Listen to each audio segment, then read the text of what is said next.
Pokemon Crystal was released in North America the same year that some Arabs mistook the Pentagon for a sheep's anal aperture. And even though my first experience with Gen 2 was with Heart Gold on the DS, I chose to go back and beat Pokemon Crystal for the first time, and it was a lot of fun despite some archaic design quirks here and there. A few years after the events of Pokemon Yellow, you play as a completely different trainer in a completely different region.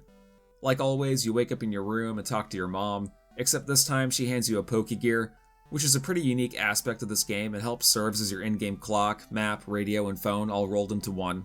Before I forget to mention it, I remember back in 2010 when the remix of Gen 2, Heart Gold and Soul Silver were first released, they tried to recapture that whole portable device vibe by including this little LCD pet thing, where you could transfer your Pokemon to it and it would act like a pedometer that would give your Pokemon experience points depending on how long you carried the thing with you. I used to have one back in the day, but the problem with it was that after a few months, everyone stopped using them because the whole LCD digital pet fad was way out of style for 2010. In fact, I remember back in like 2003, one of my neighborhood friends was upset because he lost his Tamagotchi, and his mom wouldn't buy him another one until he found it, and you know what happened? His 4 older sisters told him to shut up and chuck the Game Boy at him. So anyway, after talking to your mom, you go to the professor's lab and pick your starter Pokemon in order to begin your journey. This time I chose Totodile. And he has ADD too. Next, you meet up with Mr. Pokemon, as well as Professor Oak, who has a radio broadcast show in Goldenrod City. They give you an egg that later on hatches into something that you'll want to use as a kamikaze Pokemon, in case someone else in your party needs a free heal, or punt it out the top floor of the lighthouse in Olivine City due to how useless it is mid to late game. Professor Elm calls you on your Pokegear to inform you that some thuggish ginger brute ransacked his lab and stole a Pokemon from him. He ends up becoming your main rival, by the way. So you fight him in Cherry Grove City, make your way back to Professor Elm's lab in New Barktown to tell the police what happened, and you start your journey of collecting 8 gym badges in order to fight the Elite Four and become the new Indigo League champion. So in terms of the lore, Johto is more urban and laid back, compared to the Kanto region, which is much more rough and rural, and the regions themselves are all stitched to each other side by side. If you need a comparison, imagine for a moment that the Pokemon world is like the Balkan Peninsula, where Kanto and Johto are like Sparta and Athens, respectively, except that nobody in Kanto throws defective infants off a cliff, and nobody in Johto buttfucks each other.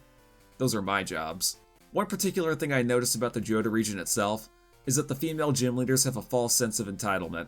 You have Whitney, who only became a gym leader because it was the popular thing to do. You have to surf all the way to another city, pick up some fucking medicine, surf all the way back to Olivine, and climb up all the way to the top of a tower in order to convince Jasmine to fight you. And after you defeat Claire, she refuses to give you her badge that you earned, until she gives it to you passive-aggressively because a higher-up told her to do so.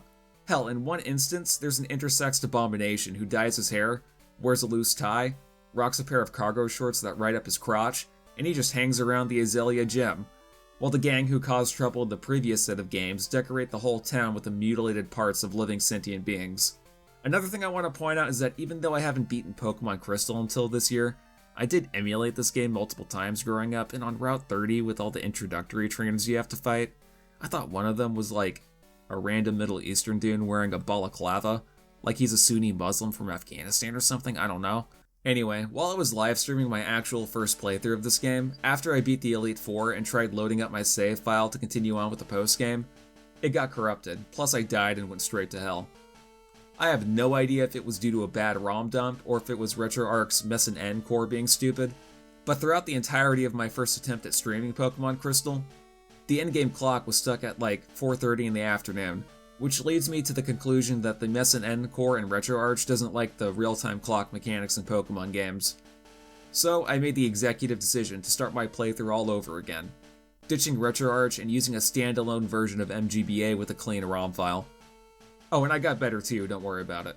I was determined to start over again and fight anyone that stands in my way, as long as it's not within 100 feet of the CVS near my house because they don't trust me near the Squishmallows. The Johto campaign of Pokemon Crystal involves so much backtracking, going through a shit ton of caves, and delivering things from one place to another, that it drags on slower than a Georgia ballot recount. And it gives me a lot of PTSD-induced anime flashback scenarios of me being an Amazon delivery driver, but I'll do it. See, you would think that it's as simple as just going to the place and dropping off the packages, but no. You have to grab the things you're delivering, scan the barcode with your phone that they give you, place it in a spot where no shadows or reflections are happening, then you select the area that you placed it in, Take a clear picture, make sure that the geo pin is at your exact location, swipe to confirm the delivery, then you run back. What's about it is that there's always some impatient boomer with a cigarette in his mouth waiting on his front lawn, thinking that you can just hand it over to him and get your job done quicker, and you tell him, "No, I have to take a picture of it first," and he deflects you with a, "Well, why can't you just hand it over to me? I'm the customer, just give it." But politely let him know that we used to be able to do that, but we can't anymore, because too many people are reporting their packages as stolen. So it's either have the customer give a signature before handing it over, or quickly take a picture of it first. Well, unfortunately, that logic doesn't compete with him, because he's a boomer who thinks that every delivery van has a cubby with his name and address on it, and the way people deliver packages hasn't changed since the 90s, and he's all like, "You know what, this is silly, this is completely silly, just hand it over now," or we'll shove it up his ass. He's all like, "You know what, that sounds great, but I think you should do it." And then he just drops trow and bends his ass over, telling you to shove the envelope up his ass right now. But you're horrified, obviously, and you tell him, "No, I'm not doing that, that's gross." "What do you mean? This is how we did it in Operation Iraqi Freedom back in '04. "I'm not doubting that, sir. I just have to drop off this package at your front door, take a picture, and I'll be on my way."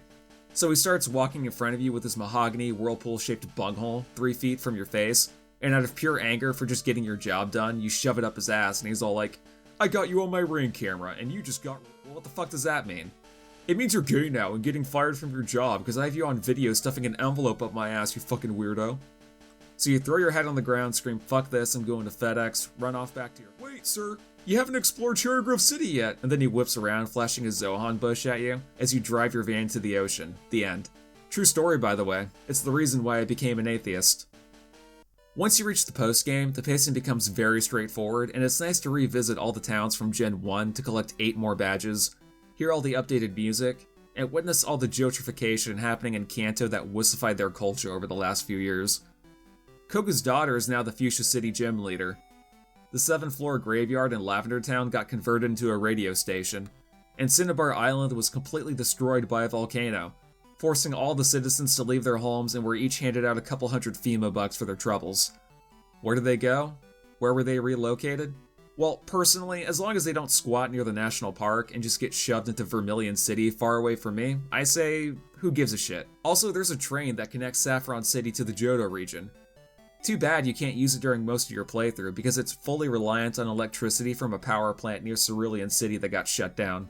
Weirdly enough, you don't actually have to fight the Elite Four again in order to beat the post-game. Instead, you have to collect all 8 gym badges, from the Kanto region obviously. Talk to Professor Oak, and he'll give you access to Mount Silver where you fight Red, who isn't nearly as hard as he looks so long as you have a good team, and a plentiful bounty of hyper potions and revives like I did. Something that always irked me about the Gen 2 Pokemon games is that even though they introduce over 100 new monsters to collect and fight with, they kinda suck. Not all of them, but a lot of them do, and it's not easy to find where they are. I really wanted to catch a Houndour so I could evolve it into a Houndoom and use it as my main fire type, but I couldn't find one while I was playing through the game, so it just never happened. Speaking of the Pokemon themselves, you were able to transfer your Pokemon from the Gen 1 games to the Gen 2 games, but for some reason you weren't able to transfer them from the Gen 2 games to the Gen 3 games. Even though I'm a huge Gen 3 fan because it's my favorite and all, I sympathize with the people who grew up playing the Gen 2 games and never gave Ruby, Sapphire, or Emerald a try, because they couldn't carry over their team from previous games. "Oh, but Game Freak fixed that by remaking the Gen 1 games with Fire Red and Leaf Green and letting you catch and trade Pokemon from the Kanto region." But did they? Did they really? I know they kinda fixed it by releasing Fire Red and Leaf Green, but you're still missing out on a few select Pokemon that require playing through GameCube spin-offs in order to complete the national dex. When I had a Game Boy Advance and a copy of Pokemon Emerald growing up, I never knew anyone who played the Pokemon Coliseum, or talked about connecting their Game Boy Advances to their GameCubes with link cables to get a Jirachi, and neither did you. Things like Pokemon Coliseum, XD, Battle Revolution of Darkness weren't real games. They were money laundering schemes in the form of a visual audio application to gyp you out of your money. And you'll never hear them being discussed unless you're watching a Tamahiro or a J-Wits video on your YouTube subfeed. I mean, just look at this.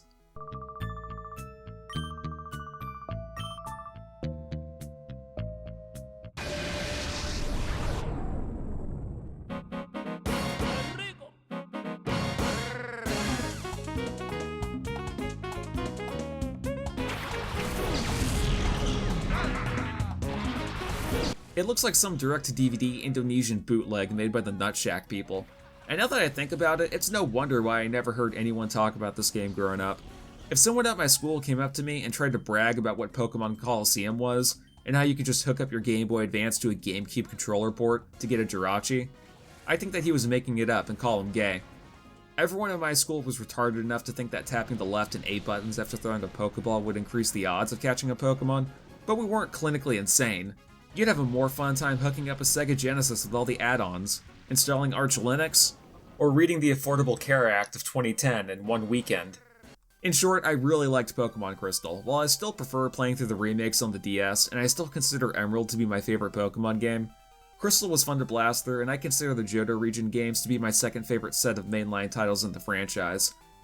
For those of you who only played Heart Gold and Soul Silver on the DS, I strongly recommend playing through Crystal at least once, to get some perspective on how they were able to fit so much content full of mysteries to uncover, and dungeons to explore, all on a single cartridge.